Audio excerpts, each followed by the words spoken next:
Well, 16 weeks of the 2012 NFL season are now in the books. Only 1 week left until we're talking playoffs. Had a wild day of football today. 15 games on this NFL Sunday. That was more than any Sunday so far this season, of course, because there's no Monday Night Football on account of Christmas Eve.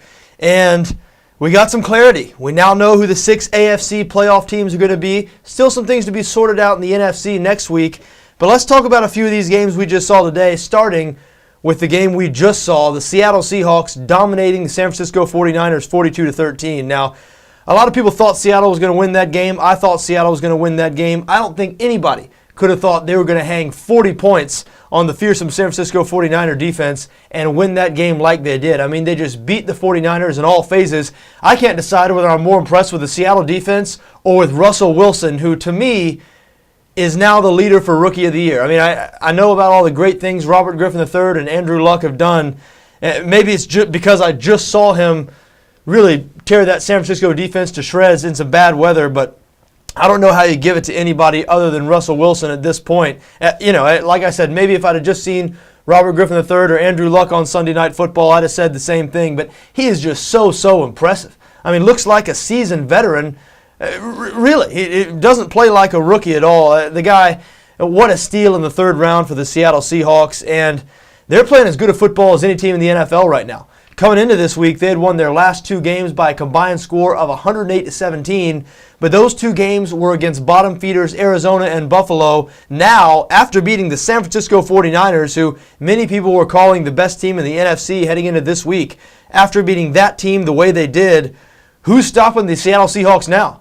I know, unfortunately for them, they might not get a home game in the playoffs unless the Niners lose next week and Seattle wins. They will not get a home game in the playoffs.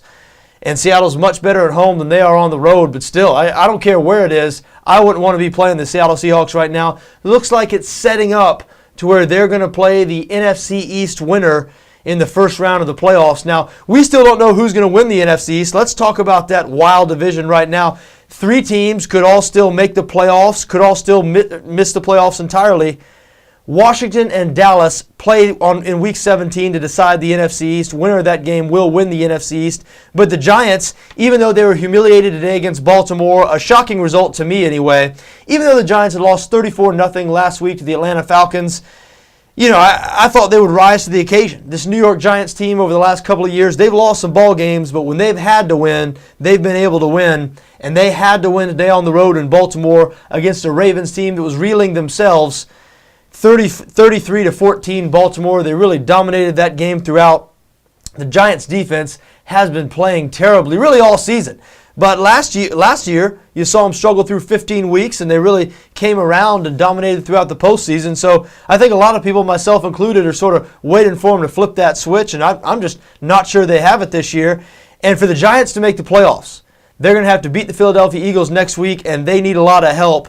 Specifically, they need Minnesota, Chicago, and Dallas to all lose. If that happened, if the Giants won, Minnesota, Chicago, and Dallas all lost, the Giants would be the wild card team in the NFC. They would get one of the 2 wild card berths in the NFC.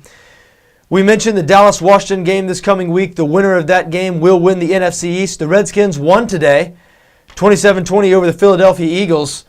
They had that game under control, but the Eagles came back. They had a chance to tie the game as time was expiring deep in Washington territory, but Redskins were able to hold them off. Dallas lost today to the New Orleans Saints in a thrilling game.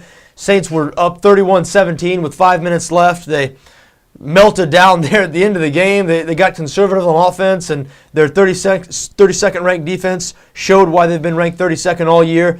Dallas scored 2 touchdowns in the closing minutes.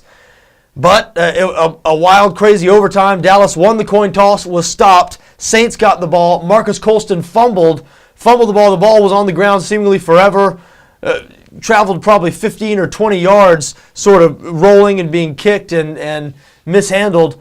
Finally, Jimmy Graham jumped on the ball on the Dallas 2-yard line. Saints were able to kick a chip shot field goal to win that game. But because the Giants lost, like we said, really didn't matter for Dallas in the end because they'd have to beat Washington anyway, and they do have to beat Washington. What a game that is going to be next week. Another game that had major playoff implications in the NFC and was a real surprise to me and a real surprise to a lot of people, with the Minnesota Vikings going down to Houston and really putting it to the Texans 23-6. Houston was tied with the Atlanta Falcons for the best record in the NFL coming into this game. They were 9.5-point favorites on BETDAQ. And even though Minnesota had been playing well, they had won 2 straight, they were 8-6 coming into the game. I don't think anybody expected them to beat the Houston Texans because Minnesota has had real problems at the quarterback position. Christian Ponder has not been playing good football for the last couple of months. He played much better today. Adrian Peterson, who has been the story for the Minnesota Vikings over the last few weeks, Peterson obviously trying to break Eric Dickerson's single-season NFL rushing record coming into today. Peterson needed 294 yards over the last 2 games to break that record, and he was bottled up today. 25 carries, I believe, 84 yards, something like that. He'll need a 200-yard effort, 200 plus, I believe, 209 yards, somewhere in that area this coming week against the Green Bay Packers to break that record. So obviously it looks a little unlikely now for Peterson. But Christian Ponder stepped up today, played better than he has in quite a while. The Texans were daring them to throw the football. It was 8- and 9-man fronts all day, and Christian Ponder burned them. I mean, he didn't throw down the foot. He didn't throw it down the field too much. It was mostly dink and dunk, but burned him a little bit with his legs. Christian Ponder is mobile. He can run. We saw that today. The Minnesota defense dominated the Houston Texans offense. Maybe that was the most surprising part because Houston came into this game ranked 3rd in the NFL in points per game. We did mention in the preview we did for the game that the Texans offense hadn't been playing quite as well for the last month and a half, but they were really shut down today by a Minnesota defense that has improved over the course of the season. And Minnesota has the look of a top 10 defense right now, even though statistically they're still not quite there. The Vikings are now in a position where if they can beat the Green Bay Packers this week, they will be a playoff team, and just about nobody predicted that heading into the season. So big win today for the Minnesota Vikings. The only other NFC game with any playoff implications today, the Chicago Bears beating the Arizona Cardinals 28-13. Chicago gets in if they can beat Detroit next week and if Green Bay beats Minnesota. So a couple of ifs there. The Green Bay Packers just dominated the Tennessee Titans today. Their offense finally woke up, hung 50-plus points on the Titans. Maybe their offense is waking up just in time. They seem to have sleepwalked throughout the season. Green Bay was 17th in the NFL in total offense coming into this game. This was a team that led the NFL in points per game last year at 35 per game. But again, they look like their old self today. I know it was against the Tennessee Titans, but because San Francisco lost to Seattle tonight, Green Bay, if they can beat Minnesota on Sunday, they'll clinch a first-round bye in the playoffs, which is, of course, a big deal. So it's a crowded playoff situation in the NFC. There's 4 teams who have clinched. Atlanta, Green Bay, San Francisco, and Seattle has clinched a wild card. We mentioned the Washington-Dallas winner wins the NFC East. The Giants could also get in, but they need some help. The Bears could get in. They need some help. The Redskins, even if they lose to the Dallas Cowboys, could get in if both Minnesota and Chicago also lose. So it'll be a fun Sunday in 6 days and 7 days now. I guess 6 days technically. I guess technically it is Christmas Eve right now. It's going to be a fun Week 17 Sunday. Now, in the AFC, there's still a couple of meaningful games this coming Sunday, but we do know who the 6 playoff teams are today. There are really only 2 AFC games today that had direct playoff implications. Indianapolis beating the Kansas City Chiefs 20-13. The Chiefs hung around for a while in that game. Andrew Luck with yet another game-winning fourth-quarter drive.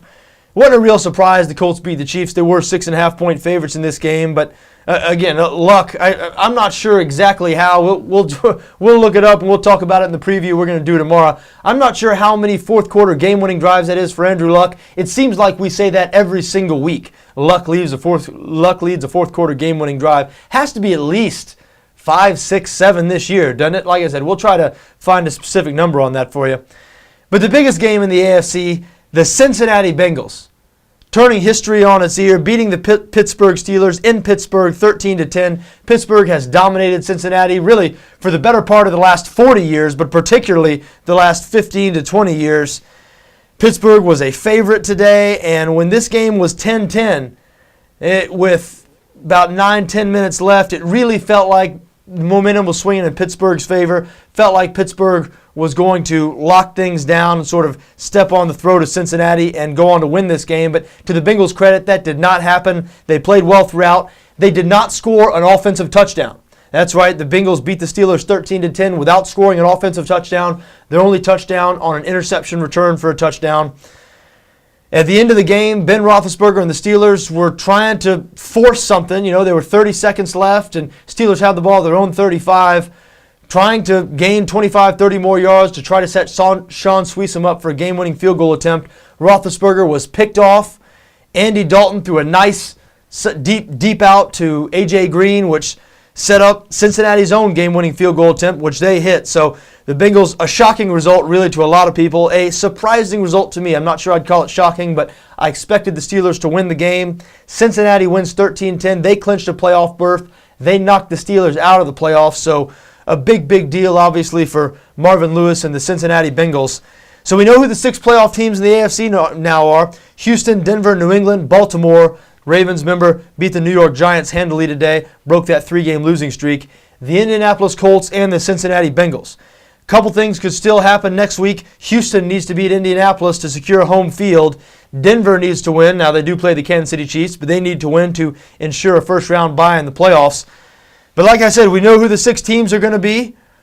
We know who 4 of the teams are in the NFC. A couple of teams to be decided based on next week's results. But hey, playoff time is approaching. It's an exciting time in the NFL. You can tell I'm excited. I'm sure you are too if you're as big an NFL fan as I am. We'll be doing our Week 17 preview video on the site here tomorrow. We'll continue to put things on the site over the next couple of days, even throughout the holidays, so be sure to check back. But again, I do wish you a Merry Christmas. Until tomorrow, I'm John Arnette for BETDAQ NFL.